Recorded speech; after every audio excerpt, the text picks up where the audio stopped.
بسم اللہ الرحمن الرحیم۔ السلام علیکم۔ شروع اللہ کے نام سے جو نہایت مہربان رحم کرنے والا ہے۔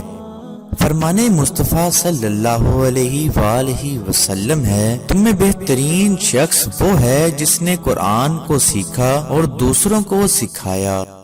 فرمان مصطفیٰ صلی اللہ علیہ وآلہ وسلم ہے، دعا عبادت کا مغز ہے۔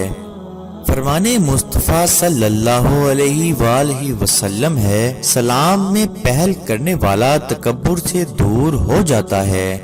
فرمان مصطفیٰ صلی اللہ علیہ وآلہ وسلم ہے، تمام مہینوں کا سردار رمضان ہے اور تمام دنوں کا سردار جمعہ کا دن ہے۔ فرمان آخری نبی صلی اللہ علیہ وآلہ وسلم ہے، رمضان میں ذکر اللہ کرنے والے کو بخش دیا جاتا ہے اور اس مہینے میں اللہ پاک سے مانگنے والا محروم نہیں رہتا۔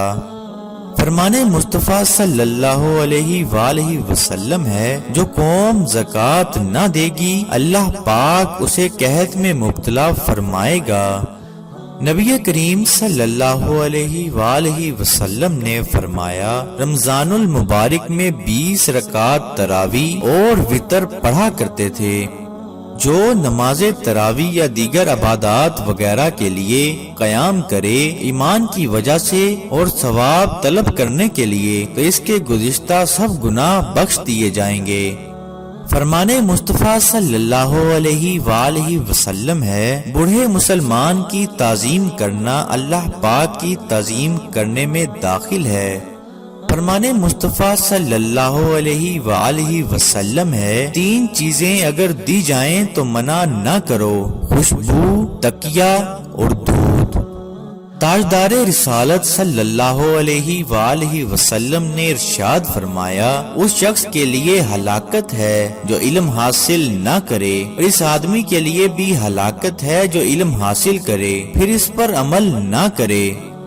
فرمان مصطفیٰ صلی اللہ علیہ وآلہ وسلم ہے، کیا میں تمہیں وہ چیز نہ بتاؤں جو تمہیں تمہارے دشمن سے نجات دے اور تمہارا رزق وسیع کر دے؟